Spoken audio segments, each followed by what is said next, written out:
नमस्कार, मैं अंजना और आप देख रहे हैं न्यूज 24 फर्स्ट एक्सप्रेस। तो आइए शुरुआत करते हैं आज की कुछ बड़ी खबरों के साथ। रविवार को बेंगाबाद प्रखंड के खंडोली शहरपुरा में सैकड़ों लोगों ने एकजुट होकर सीधो कान्हू जन संघर्ष मंच का गठन करते हुए जल जंगल जमीन पर जनता के अधिकार की लड़ाई तेज करने का फैसला लिया। कार्यक्रम की अध्यक्षता जीवन हेम्ब्रम तथा संचालन रामलाल मुर्मू ने करते हुए कहा कि इस इलाके में जनता के सवालों पर कोई ध्यान नहीं दे रहा है। वन भूमि पर बसे लोगों को पट्टा नहीं दिया जा रहा है। हमारे दूसरे सवाल भी मौजूद है, इसलिए इन मुद्दों पर लड़ाई तेज करने की जरूरत है। कार्यक्रम के मुख्य अतिथि माली नेता राजेश यादव ने कहा कि आदिवासियों सहित अन्य गरीबों को उनके अधिकारों से वंचित किया जा रहा है। लोग इसके खिलाफ एकजुट होकर लड़ाई शुरू कर रहे हैं। सीधो कान्हू जन संघर्ष मंच का गठन कर वन भूमि में बसे आदिवासियों व अन्य गरीबों को वन भूमि का पट्टा, भूमिहीनों के लिए जमीन सहित उनके अन्य अधिकारों पर लड़ाई तेज करने की बात है। हम पूरी तरह से इस लड़ाई का समर्थन करते हैं। साथ ही उन्होंने कहा कि मोदी सरकार आदिवासी और गरीबों के बजाय जल जंगल जमीन सहित प्राकृतिक संपदाओं और सार्वजनिक संपत्तियों पर भी कंपनियों का कब्जा दिला रही है। इसलिए उन्होंने लोगों से भाजपा हटाओ देश बचाओ, संविधान बचाओ, जल जंगल जमीन बचाओ आह्वान के साथ 18 दिसंबर को धनबाद में आहूत संकल्प सभा में भाग लेने की अपील की। आज की मीटिंग में सर्वसम्मति से सीधो कान्हू जन संघर्ष मंच का गठन करने का फैसला लिया गया। साथ ही माले नेता राजेश यादव को इसका संरक्षक चुना गया है। वैधानिक प्रक्रियाओं के तहत इस संगठन के निर्माण के लिए एक 61 सदस्यीय तैयारी समिति का गठन किया गया, जिसका अध्यक्ष श्याम किशोर हांसदा, सचिव रामलाल मुर्मू तथा कोषाध्यक्ष बबलू हांसदा को बनाया गया। इसके अलावा कटीलाल मरांडी, बलदेव कौल, रंजीत दास, शंभू तुरी, सुकरबास की, श्यामलाल सोरेन, राजेश हेम्ब्रम, राजू पासवान आदि मौजूद रहे। आज 10 दिसंबर 2023 को यहाँ खंडोली के नज़दीक शहरपुरा गांव में सीधो कान्हू जन संघर्ष मंच का गठन करने हेतु सैकड़ों लोगों ने यहाँ भाग लिया है और ये सभी लोग इस संगठन के निर्माण का गवाह बन रहे हैं। हम इसके लिए तमाम इस मंच का गठन करने वाले साथियों का हम अपनी ओर से उनको हम बधाई देते हैं, धन्यवाद देते हैं।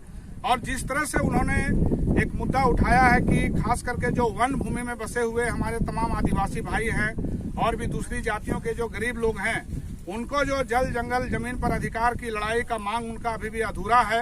उनको जो जमीन का पट्टा नहीं मिल रहा है, जो भूमिहीन लोग हैं उनको भी जो जमीन की दिक्कत है, उनको भी सरकार जमीन देने में एक तरह से कहिए कि लापरवाही बरत रही है। दूसरी ओर देखा जा रहा है कि मोदी के शासन में, मोदी के राज में जल जंगल जमीन से लेकर के तमाम सार्वजनिक संपत्तियों पर जिस तरह से बड़ी बड़ी कंपनियों, कारपोरेट घरानों का कब्जा हो रहा है, वो कहीं से भी इस देश के हित में नहीं है, इस देश की जनता के हित में नहीं है। इसलिए इस मंच ने जो मुद्दा उठाया है, उस मुद्दे पर इस मंच का संघर्ष आगे बढ़े। भाकपा माले, अखिल भारतीय किसान महासभा, हम तमाम लोग ये सीधो कान्हू जन संघर्ष मंच के तहत में जो मुद्दा लेकर के लड़ाई शुरू करने की बात है, हम इनके तमाम मुद्दों का पूरी तरह से हम समर्थन करते हैं और उम्मीद करते हैं कि इनकी लड़ाई आगे बढ़ेगी। तमाम हमारे जो शोषित और दबे कुचले लोग हैं, जो जमीन से वंचित लोग हैं और भी तरह तरह के अधिकारों से वंचित लोग हैं, उनको उनका अधिकार दिलाने में ये मंच बहुत ही सफलता से आगे बढ़ेगा। हम लोगों से यह भी अपील करते हैं कि आगामी 18 दिसंबर को जो धनबाद में भाकपा माले की ओर से भाजपा हटाओ देश बचाओ, संविधान बचाओ, जल जंगल जमीन बचाओ के नारे के साथ जो संकल्प सभा हो रही है, उसमें तमाम लोग यहाँ से भाग लेंगे। ये भी अभी मंच ने निर्णय लिया है, हम इस निर्णय का स्वागत करते हैं।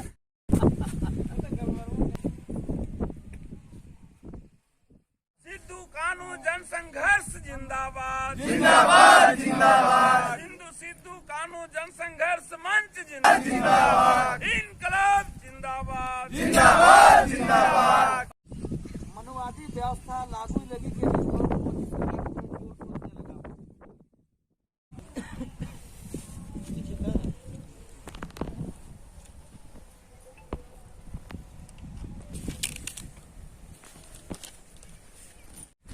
पढ़ देंगी